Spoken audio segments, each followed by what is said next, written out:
Hello viewers जय Jagannath welcome to my YouTube channel. जेहेतु दीर्घ दिन है देखुची जे बहुत सारा सब्सक्राइबर्स पाखरु मते बहु गुड़िए मेसेज आछी कि मैडम पीजीटी प्रिपरेशन केमिति करिवु, पीजीटी एग्जाम केमिति क्रैक करिवु, नेक्स्ट वीडियो रे पीजीटी प्रिपरेशन पई वीडियो आनंतु। सेति पे मु आज डिसाइड कली कि आपण मानक निकट रे मु गोटे एसएसबी एवं ओपीएससी पीजीटी प्रिपरेशन रो स्ट्रेटजी वीडियो गोटे आनिबी। चलंतु लेट नगर वीडियो को स्टार्ट करबा। कि वीडियोटी स्पेशली एसएसबी पीजीटी एवं ओपीएससी पीजीटी ପାଇଁ प्रिपरेशन କରୁଥିବା स्टूडेंट्स को ପାଇଁ ये वीडियो देखिबा परे मो 100% श्योर कि आपण माने श्योर एसएसबी पीजीटी एवं ओपीएससी पीजीटी एग्जाम को क्रैक करि परिबे। सेति ପାଇଁ वीडियोटी को स्किप न करी लास्ट जाय देखंतु। आपण को प्रिपरेशन स्ट्रेटजी रे फर्स्ट आपण को माइंड रेटा रखिबा को पड़िबो जे आपण ओपीएससी पीजीटी एग्जाम दउछंती किंबा एसएसबी पीजीटी एग्जाम दउछंती। फर्स्ट आपण को एग्जाम रो पैटर्न एवं सिलेबस को थरोली देखिबार अछि जे केते मार्क केते वेटेज केते नेगेटिव मार्क सिलेबस रे हमर केतोटी पार्ट अछि और केतोटी पेपर अछि को चैप्टर रो केते वेटेज दे कि क्वेश्चंस आसुची ए सब रिलेटेड फर्स्ट आपण को थरोली चेक करिवार अछि। Next SSB PGT OPSC PGT जो माने प्रिपरेशन करूछंती प्रथमे चेष्टा करंतु आपण निजर गोटे सेल्फ नोट बनेबा पई। आपण बहुत सारा यूट्यूब चैनल्स को फॉलो करथिबे श्योर। आपण माने जदि भी गूगल किंबा यूट्यूब चैनल रो वीडियोस देखि कि आपण प्रिपरेशन करूछंती त प्रथमे मु एटा आपण को कहिबी कि आपण गोटे सेल्फ नोट बनांतु जोटा कि आपणकर एग्जाम टाइम रे मासे 2 मास जेतेबेले एग्जाम को थिबा आपणकर आपण चाहिले ताको ओवरलुक करि परिबे रिवाइज मध्ये करि परिबे जोठी मध्ये आपण कि छाडी जाइथिबे नोट सेथिरे मध्ये किछि ऐड करि परिबे एम छंदी किबा फोन्स रे कोनसी पीडीएफ बा नोट्स रखुचंदी आपण को पढिबा को आदौ इच्छा हेबो नाही एवं जेरॉक्स करिकि प्रिंट करिकि पढले मध्ये आपण को माइंड रे से जिंस पसिबो नाही। तेनु करी आपण ट्राई करंतु कि आपण निजर गोटे सेल्फ नोट्स बनाइबे जोथरे कि आपण लेखिबा टाइम रे ही आपणकर अधा जिंस माइंड रे ही रहि जिवो। तेनु करी सब बेले ट्राई करिवे निज तरफ रु गूगल हो यूट्यूब चैनल्स हो किबा आपण पाखे जदि किछि हार्ड कॉपीज अछि से सब को मिसई कि गोटे सेल्फ नोट बनांतु और बारंबार रिपीटेडली ताको पढिबा को चेष्टा करंतु। Next candidates must focus more on topics that have a higher weightage. Firstly आपण प्रीवियस ईयर क्वेश्चन को फॉलो करंतु देखंतु जेंते हमर पेपर 1 पेपर 2 पेपर 3 एमते डिस्ट्रिब्यूशन से हे जाईची। तेनु करी आपण फास्ट चेक करंतु को पोर्शन बा को टॉपिक रो केते वेटेज रो क्वेश्चन आछि। मने कर हम एजुकेशन अछि रिसर्च टॉपिक एजुकेशन रे साइकोलॉजी अछि सोशियोलॉजी अछि फिलोसॉफी अछि। तेनु हमकु प्रथमे नजर दबार अछि जे हमर रिसर्च पार्ट रो अधिक क्वेश्चन आछि कि साइकोलॉजी पार्ट रो अधिक क्वेश्चन आछि कि सोशियोलॉजी पार्ट रो अधिक क्वेश्चन आछि। तो क्वेश्चंस को देखि सारे पर आपण पाखे कंपलसरी गोटे जनरल आईडिया से जिवो जे हां एई पोर्शन रो एतिकी क्वेश्चन आछि अधिक क्वेश्चन आछि आपण सेई पोर्शन ऊपर टिके हाईली फोकस करिवे। आपण माने जेते बेले भी प्रिपरेशन स्टार्ट करिवे फास्टली आपण फोकस करिवे कि जेते बेले टॉपिक ता पढुछंती से टॉपिक ता जदी आपण इजी रु स्टार्ट करूछंती ताहले इजी टॉपिक को केबे भी नेग्लेक्ट करिवेनी जे मते एई टॉपिक ता आसुची एई टॉपिक ता तो मोर बहुत भलो हुए कि एई पार्ट ता मोर भलो हुए तेनु करी एईटा को मु कम फोकस करिवे आ जो पाठ गुडा को मो पइका जो टॉपिक ता मो पे हार्ड अछि से टॉपिक ऊपर मु अधिक फोकस करिवे। हां जो टॉपिक आपन पई डिफिकल्ट और लेंथी अछि से टॉपिक ऊपर बेसी फोकस करंतु बट विथ दैट आपण ट्राई करंतु जोटा इजी टॉपिक मध्ये अछि ताको बारंबार रिवीजन करंतु बारंबार ओवरलुक करंतु काहे कि एमिति हुए बहुत टाइम रे इजी टॉपिक्स रू भी क्वेश्चन केतरा आस्तबो जोटा कि इनडायरेक्ट वे रे आपण माने जानि भी परिबेनी और सेही क्वेश्चन टाको ही छाडी के आसबे। तेनु ट्राई करंतु इजी टॉपिक गुडा को ऊपर भी फोकस करिबा को विथ जोडा डिफिकल्ट एंड लेंथी टॉपिक्स अछि ता ऊपर मोर फोकस करिया पई। नेक्स्ट सब बेले ट्राई करिबा आपण माने पीवाईक्यू करिया पई माने प्रीवियस ईयर क्वेश्चंस गुडा को वर्तमान फॉर एग्जांपल 2025 रे आपण माने एसएसबी पीजीटी कि ओपीएससी पीजीटी एग्जाम देबो जाउछन्ते तो आपणकर फास्ट ड्यूटी होची कोन ना आपण ट्राई करिवे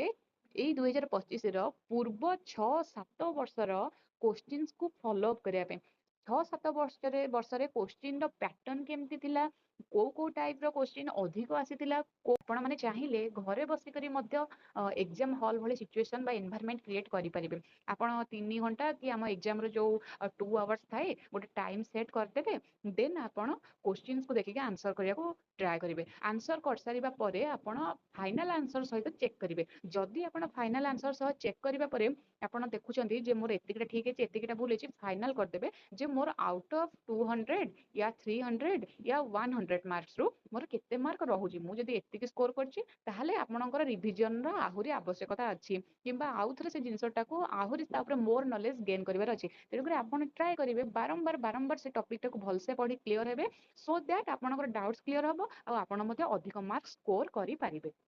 आउ एगेन कहबी आपण माने वन्स टॉपिक को जितेबाला पढ़ी सारूछंती सिलेबस कंप्लीट कर दउछंती बारंबार ट्राई करंतु PYQ करिवा पई एवं मॉक टेस्ट दवा पई आजिकली अधिकांश यूट्यूब चैनल हो गूगल रे हो मध्य बारंबार आछि मॉक टेस्ट कोन माने चाहिले मॉक टेस्ट मते देई परिबे जोटा कि आपण केमिति एग्जाम हॉल टाइम को प्रॉपर्ली मैनेजमेंट करि परिबे से स्किल ता आपण मते शिखि परिबे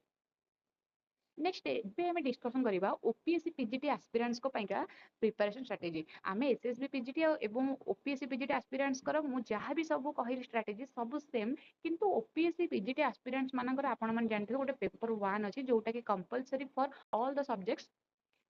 सेठी कोन हुए ना जनरल नॉलेज आसिला रीजनिंग आसिला टीचिंग एप्टीट्यूड आसिला ए टाइप रो क्वेश्चंस रही जाय तो सेठी जो पिला माने अटेम्प्ट करंती सेठी पई का मध्ये स्ट्रेटजी अछि मो ओपीएससी पीजीटी एस्पिरेंट्स को मई कहबी first self introspection that means आपण आपणकर पर्सनालिटी कौन हॉबीज कौन स्ट्रेंथ कौन वीकनेस कौन ये सब को आपण को फास्ट स्टडी करिवार अछि काहे कि ना आपण जो माने ओपीएससी पीजीटी एस्पिरेंट से माने इंटरव्यू बा भाइवा बोथ को फेस करिथांती तो आपण जति आपणक पर्सनालिटी स्ट्रेंथ वीकनेस ए विषय न जानिबे ताहले आपण इंटरव्यू केमति फेस करिवे सेति पे आपण को माइंडफुली प्रिपेयर हेकि जिबार अछि नेक्स्ट कहबी करेंट अफेयर्स पई जीके पई ओपीएससी पीजीटी एस्पिरेंट्स मानक पई स्पेशली एटा कहूची जोटा कि पेपर 1 रे आपण माने एग्जाम देबे सेति पई आपण डेली अपडेट्स पाइबा पई न्यूज़ चैनल बा न्यूज़ पेपर्स को फॉलो करूथांतु आपण माने देखिबे एटा निश्चय आपण पे हेल्पफुल रहिबो देन आपण जतले इंटरव्यू देबे इंटरव्यूअर सेठी थिबे 3 रु 4 जन थिबे तो सेठी आपण जतबेले इंटरव्यू देबे से माने कहबे जे स्पीक इन इंग्लिश आपण ओडिया मीडियम भी यूज करि परिबे या हिंदी मीडियम भी यूज करि परिबे किंतु से माने मोर फोकस करबे इंग्लिश लैंग्वेज ऊपर तेनु आपण सब बेले ट्राई करंतु प्रैक्टिस करिवे मिरर फ्रंट रे बसी प्रैक्टिस करिवे इंग्लिश रे कम्युनिकेट करिवे जदि आपनकर के क्लोज फ्रेंड्स अछंती फैमिली अछंती फैमिली ले कोनोसी भी मेंबर्स अछंती जहा सहित आपण फ्रिक्वेंटली कथा हेई परिबे इंग्लिश रे कन्वर्सेशन करि परिबे किछि हेजिटेशन न रखि परिबे से भले मेंबर्स को चूज करंतु और तांको सहित आपण प्रैक्टिस करंतु इंग्लिश रे कथाबार्ता हवा सो दैट आपण जेतले इंटरव्यू रे लेक्चर्स देबे बा से माने कहिबे गोटे डेमो देखाओ डेमो देखेला बेले आपण भी जेतले इंग्लिश टू इंग्लिश लेक्चर देबे बा डेमो देखेबे सेतेबेले आपण को मध्ये एटा हेल्पफुल रहिबो नेक्स्ट कहबी एगेन तो आपण माने ओपीएससी पीजीटी एग्जाम दबा को जाउछंती कंपलसरी आपण इंटरव्यू तो फेस करिवे तेणु डेली मॉक इंटरव्यू आपण आपणकर फ्रेंड या फैमिली मेंबर सहित जहा कस्त आपण फुल्ली कंफर्टेबल तांको सहित ही आपण ए प्रैक्टिस टा को करंतु इंग्लिश रे डेली कन्वर्सेशन करंतु एई सब थिला एसएसबी पीजीटी एवं ओपीएससी पीजीटी रो एस्पिरेंट्स को पई प्रिपरेशन स्ट्रेटजी आपण माने आजि ठरो ही आपण प्रिपरेशन को स्टार्ट करि दियंतु एई स्ट्रेटजी को फॉलो करंतु नेक्स्ट वीडियो रे मु ट्राई करिबी आपण पई एसएसबी पीजीटी एवं ओपीएससी पीजीटी रो सब सब्जेक्ट्स रो सिलेबस आनिया पई प्रीवियस ईयर केते कट ऑफ जाइथिला एवं प्रीवियस ईयर क्वेश्चन सब मध्ये डिस्कशन करिबी सेति पई आपण माने मो चैनल सह जोड़ी हे रुहंतु आपण को एजरो वीडियो केमति लागिला कमेंट बॉक्स रे निहते जणेबे आ आपण यदि किछि डाउट्स बा क्वेरीज अछि आपण मध्ये मते कमेंट बॉक्स रे पचारि परिबे रहुची जय जगन्नाथ।